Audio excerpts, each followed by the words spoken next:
La reproducción de muchas especies botánicas depende directamente de estos polinizadores. Las abejas utilizan el polen y el néctar de las flores para alimentarse o para producir miel, por lo que a la vez que se alimentan y recolectan polen de los estambres de las plantas, transfieren semillas. Este tipo de relación es un claro ejemplo de dependencia simbiótica. Entre la multitud de especies, las abejas solitarias también son muy importantes, porque recogen el polen solamente de algunas plantas específicas, las que suelen ser más raras y salvajes. En otras palabras, la supervivencia de esta flora depende de la actividad directa de las abejas. Teniendo en cuenta el papel que juegan las abejas en el proceso de polinización cruzada, se entiende la importancia que tiene en la biodiversidad de cultivo y en la agricultura y viceversa.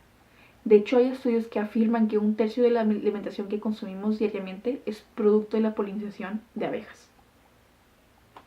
La producción de la miel atraviesa una crisis precedente. Nos enfrentamos a la desaparición de miles de colonias de abejas en todo el mundo. Pero ¿qué es lo que lo está provocando? Destaca factores climáticos y medioambientales, la introducción de especies exóticas de abejas, un inadecuado manejo de colonias, pero principalmente el uso indebido de insecticidas en las plantas. México ocupa el quinto lugar en una producción de miel de más de 57,000 toneladas anuales. La agricultura es una actividad del campo de sobra estratégica. El país exporta 30,000 toneladas y genera 130 millones de dólares en divisas en beneficios de 45,000 apicultores en todo el país, quienes explotan 1.9 millones de colmenas. La producción se concentra en Yucatán, Campeche, Jalisco, Chiapas, Veracruz, Oaxaca, Guerrero, Puebla, Quintana Roo y Michoacán. La miel mexicana se encuentra catalogada entre lo más apreciado en los mercados internacionales debido a su cualidad aromática, sabor y consistencia. Ahora, todas estas zonas podrían estar en riesgo si la desaparición global de las abejas continúa.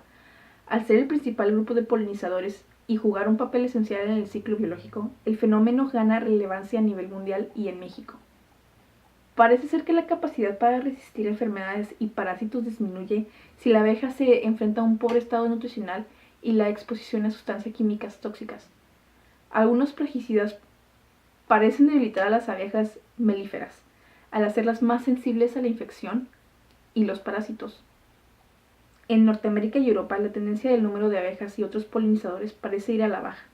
En muchos casos no existen programas y legislaciones destinadas a la vigilancia del estado actual de las colonias.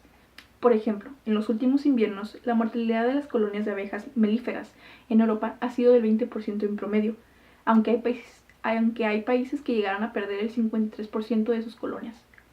La agricultura industrial parece que juega un papel fundamental en la devastación de comunidades enteras de insectos polinizadores. Las prácticas intensivas provocan la destrucción del hábitat natural de las abejas.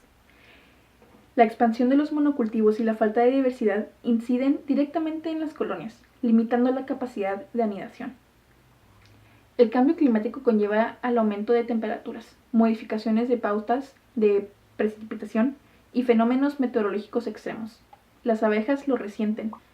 En México, las noticias sobre el colapso de la colmena comenzaron a preocupar en mayor medida desde el 2006. La UNAM, el Escosur y en la Secretaría de Agricultura fueron alterados por el gobierno de Estados Unidos. De acuerdo con la investigadora Laura Espinosa de la Facultad de Medicina Veterinaria y Zootécnica de la UNAM, la diferencia es la adecuada protección del contexto ambiental. Ella nos dice que aquí los estados de mayor producción de miel son regionales con una gran cubierta vegetal silvestre y gran biodiversidad. Allá existen gigantescas regiones con un solo cultivo y explotación intensiva. Aquí la agricultura se hace en un terreno más pequeño y muchos de los apicultores tienen la producción de miel como actividad secundaria. La clave es crear un campo más sustentable para proteger a las colonias de abejas que nos aportan su dulce alimento y su protagonismo en el ciclo vital. Cuidar nuestros recursos alimentarios depende de ellas y, en definitiva, de nosotros.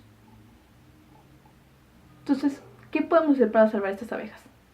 Para poderse asegurar la supervivencia de las abejas y otros polinizadores, se deberían tomar medidas políticas enfocadas a los sistemas de cultivo, pero a nivel individual, con gestos simples también podemos aportar nuestro granito de arena. Podemos reemplazar productos de horticultura que lleven neonicotinoides por alternativas biológicas tales como nematodes. crear un ecosistema de diversos hábitats basándose en la rotación de cultivos para controlar plagas y favorecer a las abejas. También podemos consumir productos ecológicos locales y de temporada para apoyar el sistema de cultura ecológica, lo cual es menos perjudicial para los antófilos. Y por último, podemos localizar a los apicultores cercanos y comprar sus productos provenientes de la colmena, que incluyen la cosmética de cera, miel, própolis y jalea real, para apoyar la crianza sostenible de abejas.